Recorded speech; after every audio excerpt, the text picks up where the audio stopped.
नेताजी सुभाष चंद्र बोस। बहुत से लोग कहते हैं कि देश को आज़ादी दिलाने में सबसे बड़ा हाथ नेताजी का था। तो चलिए जानते हैं आखिर लोग क्यों ऐसा मानते हैं। नेताजी बीसी बोस का जन्म 23 जनवरी 1897 में ओडिशा के एक छोटे से शहर कटक में हुआ था। उन्होंने अपने 10th क्लास में सेकंड रैंक पाई थी और तभी से उन्हें प्रेसिडेंसी कॉलेज में एडमिशन मिला। अपनी कॉलेज में उन्होंने देखा कि एक अंग्रेजी टीचर स्टूडेंट्स को जानवरों की तरह पीट रहा है और प्रिंसिपल से जाकर कंप्लेन कर दी और माफ़ी मांगने के लिए बोला। और टीचर ने माफ़ी भी मांगी, लेकिन वो टीचर वैसे ही बच्चों को पीटता रहा। फिर एक दिन नेताजी ने अपने कुछ साथियों के साथ मिलकर टीचर को ही पीटने का प्लान बनाया। इस वजह से उन्हें कॉलेज से भी निकाल दिया गया था। उस टाइम में देश में कई सारी बीमारियां फैल रही थी और अंग्रेजों के अत्याचार भी बढ़ रहे थे और उसी टाइम पे जलियांवाला हत्याकांड भी हुआ था।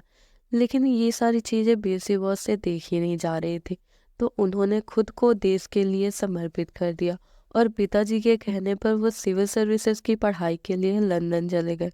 और वहीं उन्होंने 4 साल की इस पढ़ाई को मात्र 7 महीने में ख़त्म कर 4th रैंक को होल्ड की। कुछ समय वहाँ ड्यूटी करने के बाद वो सोचते हैं कि वहाँ अंग्रेज मेरे देश के ऊपर अत्याचार करे जा रहे हैं और मैं यहाँ अंग्रेजों का साथ क्यों दे रहा हूँ। फिर 1921 में नेताजी ने अपनी जॉब छोड़ दी। सब हैरत में थे, क्योंकि आज तक किसी ने भी सिविल सर्विस की जॉब नहीं छोड़ी थी, वो भी भारतीय होकर। जॉब छोड़ने के बाद उनकी पॉपुलैरिटी बहुत ही ज़्यादा बढ़ जाती है। सब उनसे मिलना चाहते थे, सब उनको देखना चाहते थे। जब नौकरी छोड़ने के बाद वो इंडिया वापस आते हैं तो बहुत ही अच्छे से उनका स्वागत किया जाता है। धीरे धीरे नेताजी का कद बहुत ही ज़्यादा बढ़ रहा था। उनकी पॉपुलैरिटी विदेशों में भी बहुत बढ़ रही थी। समय भारत में रहने के बाद नेताजी ये समझ चुके थे कि अंग्रेज यहाँ से आसानी से तो भागने वाले नहीं हैं। फिर वो गरम दल की तरफ जाने लगे। गांधी जी और नेहरू जी को ये बात बिल्कुल भी पसंद नहीं आई, क्योंकि वो नरम दल से थे। गांधी और नेहरू ने कहा कि कांग्रेस के चुनाव फिर से कराए जाएंगे। गांधी जी ने अपनी तरफ से सीतारमैया को खड़ा किया और पूरी कम्युनिटी से बोल दिया, सीतारमैया की हार या जीत मेरी हार या जीत होगी। रिजल्ट आया, जिसमें नेताजी जीते और सीतारमैया यानी कि गांधी जी की हार होती है। इससे गांधी जी बहुत ही निराश हो जाते हैं। अब इससे स्पष्ट हो जाता है कि लोग गांधी जी से ज़्यादा नेताजी को पसंद करने लगे हैं।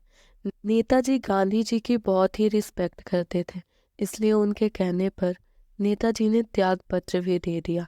नेताजी टोटल 12 बार जेल जा चुके हैं और अंतिम बार जेल से आने के बाद वो अपने भाई की मदद से अंग्रेजों से छुप छुपा कर गाड़ी की डिग्गी में बैठकर देश से बाहर निकल जाते हैं। तब द्वितीय विश्व युद्ध का समय चल रहा था, जो कि Germany, Italy, Japan versus USA, England, France और पोलैंड के बीच हो रहा था। फिर नेताजी जर्मनी गया और वहाँ हिटलर से मिलते हैं। हिटलर उनकी बुद्धिमत्ता को देखकर बहुत ही प्रसन्न हुआ और अपने 400 जीते हुए सैनिकों को नेताजी को दे देता है और वहीं से नेताजी आज़ाद हिंद फौज को तैयार करते हैं। हिटलर ने नेताजी को जापान भेजने के लिए बोला। वो बोले कि जापान हमारे साइड है, वो आपकी मदद करेगा, और एक पनडुब्बी की सहायता से उन्हें जापान पहुंचाया। वहां जाकर उन्होंने पीएम से बड़ी ही चालाकी से बात की। उन्होंने कहा कि एशिया में तो एशियाई लोग ही होने चाहिए ना, अंग्रेज यहाँ क्या कर रहे हैं। इस बात पर पीएम बहुत ही प्रसन्न होता है और जापान की संसद में जाकर बोल देते हैं कि हम सुभाष चंद्र बोस जी की मदद करेंगे। समय पर जापान और सिंगापुर की भी लड़ाई जारी थी और सिंगापुर में ब्रिटिश की सेना भी थी, जिसमें से 45,000 तो इंडियंस ही थे।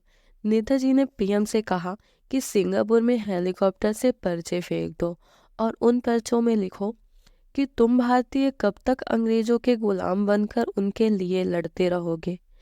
इन पर्चों से सैनिकों में आक्रोश जाग गया और सारे सैनिकों ने ब्रिटिश के खिलाफ हो गए। नेताजी ने फिर सैनिकों को आज़ाद हिंद फौज में शामिल कर लिया और म्यांमार के रास्ते भारत में घुसे। उसके बाद मणिपुर, नॉर्थ ईस्ट में अंग्रेजों को हराकर पहली बार तिरंगा लहराया। युद्ध के दौरान जापान के हिरोशिमा और नागासाकी नामक 2 शहरों में अमेरिका ने मिसाइल फेंक दिया और वहीं से जापान ने नेताजी का साथ देना बंद कर दिया। जापान का साथ छूटने के बाद उन्होंने सोचा कि मैं अब रूस से मदद लेता हूँ, और रूस जाते वक्त ताइवान नामक एक शहर में 1945 को उनका प्लेन क्रैश हो जाता है और माना जाता है वहीं पे उनकी मृत्यु हो गई। मृत्यु होने के बाद आज़ाद हिंद फौज को ब्रिटिशों ने पकड़ लिया और देशद्रोही होने का मुकदमा लगाया। मृत्यु की खबर फैलने के बाद व आज़ाद हिंद फौज के पकड़े जाने के बाद भारत के लोगों में आक्रोश बढ़ने लगा और जितने भी भारत के सैनिक, नेवी और एयरफोर्स थी, सबने ब्रिटिशों के खिलाफ दंगे शुरू कर दिए। उस टाइम पर सभी जगह भारतीयों की संख्या ज़्यादा हुआ करती थी, इस वजह से अंग्रेज मारे जा रहे थे। इन सब दंगों की वजह से वह द्वितीय विश्व युद्ध लड़ने के बाद ब्रिटिशों में अब और ताकत नहीं बची थी और उसी समय ब्रिटिश ने भारत को आज़ाद करने के लिए घोषणा कर दी। नेताजी सुभाष चंद्र बोस बहुत ही बुद्धिमान व्यक्ति थे। ये कहना एकदम सही होगा कि ब्रिटिशों ने नेताजी द्वारा बनाई गई आज़ाद हिंद फौज की वजह से ही हमें आज़ादी दी है। आज़ादी के बाद भी अगर नेताजी जिंदा होते तो देश 2 टुकड़ों में कभी नहीं बढ़ता, क्योंकि सारे हिंदू और मुस्लिम एक साथ होकर जिनकी बात मानते थे, जिनका सम्मान करते थे, वो इकलौते सुभाष चंद्र बोस ही थे। और जिन्ना, जिसने पाकिस्तान को अलग करवाया, उसने तक ये बात बोली थी कि अगर देश के प्रधानमंत्री नेताजी बनते हैं तो पाकिस्तान नाम का कोई अलग देश नहीं बनेगा। और देश की आज़ादी के बाद 1956 में ब्रिटिश के पीएम जब इंडिया आते हैं तो उनसे पूछा जाता है कि आपने प्रथम व द्वितीय दोनों विश्व युद्ध जीते, फिर आपने इंडिया को कैसे आज़ाद कर दिया। तब उन्होंने बताया कि उस टाइम पर चल रहे विद्रोह के कारण हम टूट चुके थे, हमारे पास सैनिकों की ताकत खत्म हो चुकी थी। और जब उनसे ये पूछा गया कि आज़ादी में नरमदल यानी कि गांधी और नेहरू का कितना बड़ा रोल था, तो उन्होंने बताया कि बहुत ही कम। उनके हिसाब से सबसे ज़्यादा, सबसे बड़ा रोल जो था वो नेताजी और नेताजी द्वारा बनाई गई आज़ाद हिंद फौज का था। Thanks for watching full video. जय हिंद, जय भारत।